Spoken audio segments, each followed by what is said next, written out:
Hi hello नमस्कार, मी उर्मिला. स्वागत आहे तुमचं स्पेशल रेसिपीच्या मराठी यूट्यूब चॅनलमध्ये.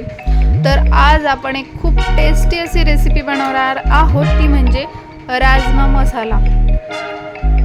तर राजमा मसाला बनवण्यासाठी काय काय साहित्य लागणार आहे हे आपण पाहूया. अगदी सर्वांना आवडणारी अशी ही रेसिपी आहे. तर इथे मी 1 कप राजमा 5 ते 6 तास भिजत घातलेला होता. तो छान प्रकारे भिजून तयार आहे. आता याला आपण कुकरमध्ये बॉईल करण्यासाठी टाकणार आहोत. यामध्ये जास्त पाणी नाही घालायचं, जास्त पाण्याने आपला राजमा लवकर शिजत नाही. आता यामध्ये मी एवढंच पाणी ठेवलेलं आहे. त्यामध्ये मी 1 बटाटा असा उभ्या आकारामध्ये कापून टाकलेला आहे आणि सोबतच थोडंसं मीठ टाकलेलं आहे आणि हळद. हे सगळं मिक्स करून घ्यायचं आणि कुकरचं झाकण लावून 3 शिट्ट्या काढून घ्यायच्या. तर लो फ्लेमवर 3 शिट्ट्या आणि हाय फ्लेमवर 2 शिट्ट्या अशा प्रकारे आपण काढून घेणार आहोत. या इथे मसाला तयार करण्यासाठी मी 1 मोठ्या आकाराचा टोमॅटो थोडासा भाजून घेतलेला आहे. बारीक चिरलेला कांदा 1 वाटी आणि लसूण अद्रकची पेस्ट आणि 1 चमचा बेसन पीठ आणि या इथे खड्या मसाल्यामध्ये लाल मिरची सुकलेली, दालचिनी आली, मोठी विलायची 2.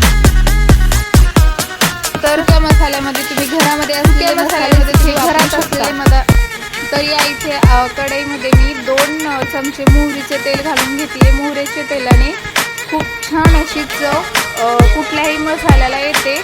त्यामध्ये मी घातली दालचिनी, सुकलेल्या 2 मिरच्या मी अशा तोडून यामध्ये टाकलेल्या आहेत आणि मोठी विलायची यामध्ये थोडीशी म्हणजे फोडून तिचा फ्लेवर त्यामध्ये उतरावा म्हणून त्यामध्ये घातलेले आहे. हे छान असं परतवून घ्यायचं. यामध्ये 1 चमचा मी जिरे टाकलेले आहे आणि लसूण अद्रकची पेस्ट यामध्ये टाकून घ्यायची.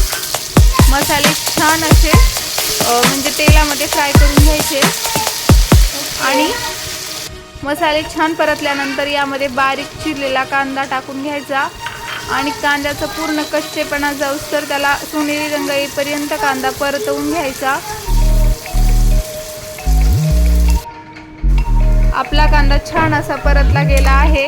आता त्यामध्ये मी ही भाजून घेतलेल्या टोमॅटोची पेस्ट केली होती ती टाकून घ्यायची आणि परत एकदा या सगळ्यांचा कच्चेपणा जाईपर्यंत छान असं परतवून घ्यायचं. आता यामध्ये मी 1 चमचा बेसन पीठ घालणार आहे. बेसन पिठाने भाजीला छान असं टेक्स्चर यायला मदत होते. आता गॅसची फ्लेम लो करायची जेणेकरून आपले मसाले करपणार नाहीत.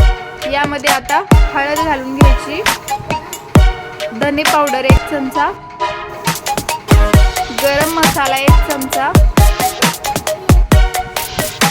आणि लाल तिखट 1 चमचा आणि सोबतच असेल तर काश्मीरी लाल मिरची पावडर अर्धा चमचा आणि ही काळ्या मिऱ्यांची पावडर आहे ती मी अर्धा चमचा यामध्ये टाकून घेतलेली आहे. मसाले छान मिक्स करून घ्यायचे. थोडं पाणी टाकत मध्ये आपल्याला हे मसाले छान असे भाजून घ्यायचे आहेत. मसाल्यांना छान तेल सुटेपर्यंत लो फ्लेमवर भाजून घ्यायचे आहेत. झाकण लावून ठेवायचं.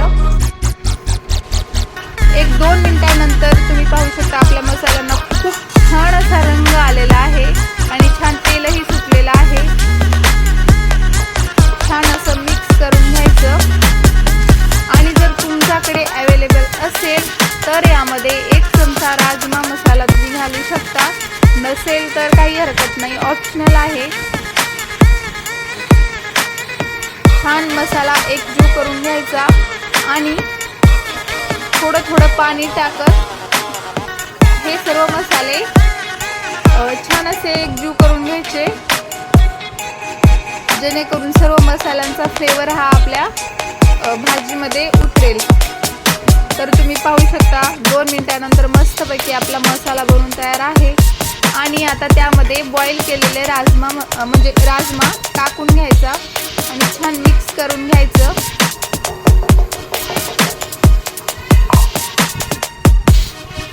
नंतर चवीपुरतं मीठ यामध्ये घालायचं. मीठ नेहमी शेवटीच घालायचं, त्याने भाजीची चव ही खूप छान लागते. आता झाकण लावून 2 मिनिट याला उकळी आणू द्यायची.